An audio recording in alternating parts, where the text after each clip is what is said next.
You have to be extraordinarily interested in things rather than people. He was just doing what an engineer type would do when someone asked him to provide feedback, because he's not thinking politically. He's not thinking, oh, they just want to hear what they already said. He thought they actually wanted some facts. 95, is it 95? I think it's 95. 1 person in 8 to 1 person in 20. Then you can be a attorney, a research analyst, an editor, an advertising manager, a chemist, an engineer, an executive manager, etc. That's now, that's not the high end for IQ, by the way. And then also, to really be good at it, you probably have to be reasonably stress tolerant and also somewhat conscientious. So, you know, people, and you think, well, why is it that smart people are at the top of dominance hierarchies? And the answer to that, in part, is because they get there first, right? I mean, everything's a race, roughly speaking. And the faster you are, the more likely you are to be at the forefront of the pack. And intelligence, in large part, is speed. That's not all of it is. So if you're moving towards something difficult rapidly, the faster people are going to get there first. Exactly. But as a clinician, you're not a scientist.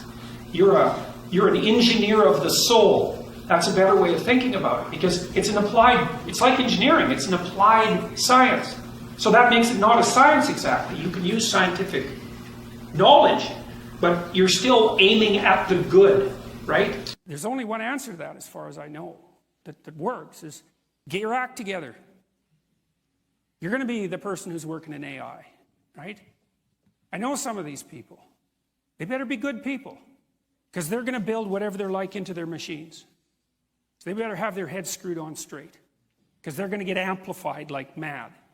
Well, most of those people are men. And if you want to become a nurse, well, then you have to be much more interested in people than you are in things. And most of those people are women. And so you get differences in occupational choice that are also, by the way, quite great in Scandinavia, especially in the case of engineering and nursing, that are mostly due to biological differences. And you cannot minimize that by social engineering. Whereas men are more likely to manifest interest in occupations that have to do with things. In the Scandinavian countries, the ratio of male nurses to female nurses is 1 to 20.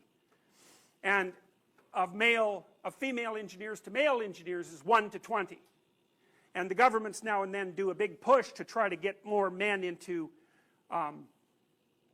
nursing and more women into engineering, and with a lot of push and a lot of advertising and marketing and so forth, they can shift the proportions to some minor degree, but as soon as they stop pushing hard, they just snap back to 1 in 20.